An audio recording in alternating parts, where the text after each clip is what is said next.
রূপস ওয়ার্ল্ডের সকল ভিউয়ার্সদের জানাই শুভ নববর্ষের অনেক অনেক শুভেচ্ছা। এই দিনটাতে সবাই একটু অন্যরকমভাবে সেলিব্রেট করার চেষ্টা করি। আজ আমাদের সবার জন্য একটা স্পেশাল দিন, তাই আমিও আজ একটু কিছু অথেন্টিক খাবার বানানোর চেষ্টা করেছি, আর তাই আপনাদের সাথে শেয়ার করছি। আজকে মাছ আর ডালের রেসিপিটি আপনাদের সঙ্গে শেয়ার করব। চলুন দেখে নিই। প্রথমে ডালের জন্য নিলাম মুগের ডাল, ডুমো করে কেটে রাখা আলু, গাজর, কাঁচা লঙ্কা, ফুলকপি, টমেটো, আদা একটু নিয়েছি, আর ফোড়নের জন্য লাগবে জিরে, শুকনো লঙ্কা, তেজপাতা। কড়াইতে মুগের ডাল দিয়ে একটু ভেজে নেব। একটু ভালো করে ভেজে নেওয়ার পর মুগের ডালটাকে জল দিয়ে ধুয়ে নেব। ডাল ধোয়া হয়ে গেলে প্রেসার কুকারে দিয়ে দেব, মেপে কিছুটা জলও দিয়ে দেব। ডাল সিদ্ধ করার আগে একটু নুন দিয়ে দিলাম। এবার ঢাকা চাপা দিয়ে 2 সিটির জন্য রেখে দেব।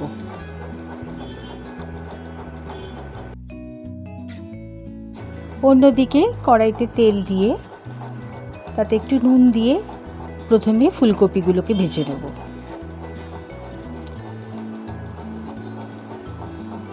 একটু হলুদও দিয়ে দিলাম, দিয়ে ফুলকপিগুলোকে ভালো করে ভাজা ভাজা করে তুলে নেব।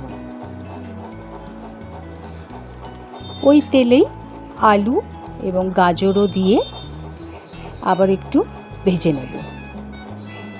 আপনারা অন্য যে কোনো সবজি দিতে পারেন, আমার কাছে আজকে এই সবজি ছিল তাই এটাই দিয়েছি। বিনস, মটরশুঁটি এগুলোও দেওয়া যায়, এগুলো দিয়েও এই ডালটা করা যায়। দিয়ে দিলাম 2 কাঁচা লঙ্কা আর টমেটো। এদিকে ডালটা দেখুন 2 সিটিতে এইরকম সিদ্ধ হয়ে আছে। এদিকে কড়ার সবজিতে একটু হলুদ দিয়ে দিলাম, নাড়াচাড়া করে কুকারে দিয়ে আরও 2 সিটি দিচ্ছি। সিটি মারার পর ডালটা এইরকম অবস্থায় আছে। এবারে ভেজে রাখা ফুলকপি দিয়ে দিলাম, একটু নেড়ে 1 চামচ চিনি দিলাম। এবারে যে আদাটা রেখেছিলাম সেটা গ্রেট করে এই ডালের মধ্যে দিয়ে দিলাম। নুনটা একটু কম লাগলো তাই একটু নুন দিলাম। ডালটা অলমোস্ট আমাদের হয়ে গেছে। এবার দেব ফোড়ন। কড়াইতে একটু ঘি দিলাম। ফোড়নের জন্য দিলাম শুকনো লঙ্কা, তেজপাতা, গোটা জিরে দিয়ে একটু নাড়াচাড়া করে নিচ্ছি। ফোড়নের গন্ধটা উঠলে দিয়ে দিচ্ছি একটু হিং। এবার ফোড়নটা ডালের মধ্যে ছেড়ে দিলাম।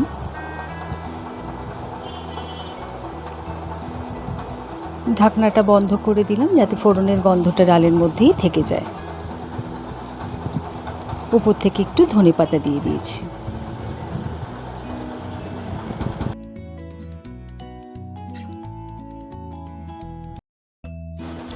এবারে মাছের দিকে আসি। মশলার জন্য কালো সাদা 2 সরষে নিয়েছি একটু পোস্ত, কাঁচা লঙ্কা আর রসুন। পাবদা মাছ নিয়েছি, নুন হলুদ মাখিয়ে রেখেছি। শিলে প্রথমে একটু রসুন বেটে রাখলাম, তারপরে সর্ষে, পোস্ত, কাঁচা লঙ্কা 3টেকে একসঙ্গে বেটে নিচ্ছি।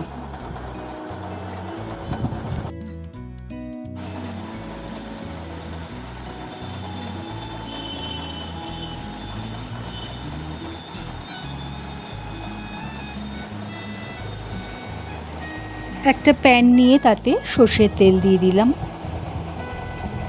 একটু নুন ছিটিয়ে দিচ্ছি। এবারে নুন হলুদ মাখানো মাছগুলো আস্তে আস্তে ছেড়ে দেব। পাবদা মাছ একটু তেল ছেটে বলে একটু ঢাকা দিয়ে দিচ্ছি। উল্টে পাল্টে ভালো করে ভেজে নিচ্ছি।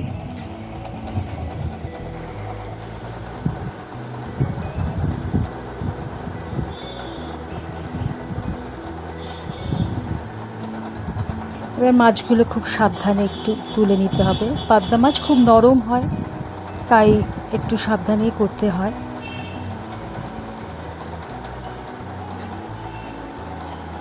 এইভাবে মাছগুলোকে ভাজা হয়ে গেলে তেলে একটা কাঁচা লঙ্কা ছেড়ে প্রথমে রসুন বাটাটা দিয়ে দিলাম।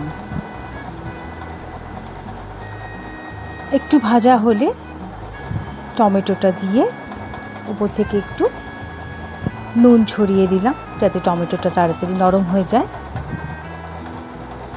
একটু হলুদও দিলাম। ভালো করে একটু নাড়িয়ে নেব যতক্ষণ না টমেটোটা ভালো করে নরম হয়ে যায়। টমেটো নরম হয়ে গেলে একটু জল দিয়ে দিলাম। জলটা ফুটে উঠলে ভাজা মাছগুলো প্যানের মধ্যে ছেড়ে দিচ্ছি।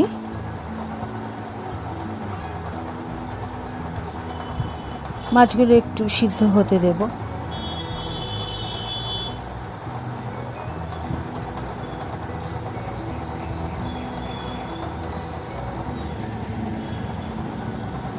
এবারে যে মশলাটা বেটে রেখেছিলাম সর্ষে পোস্ত লঙ্কার, সেটা আস্তে আস্তে দিয়ে দিচ্ছি।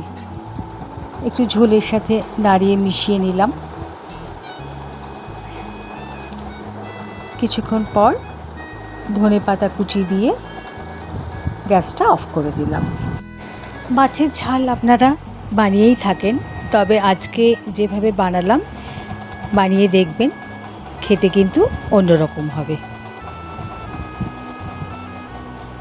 আজকের আমার পরিবেশন কেমন লাগলো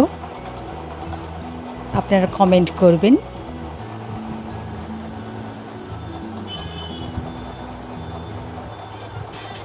ভিডিওটা ভালো লাগলে একটা লাইক, শেয়ার আর সাবস্ক্রাইব করে দেবেন। ধন্যবাদ।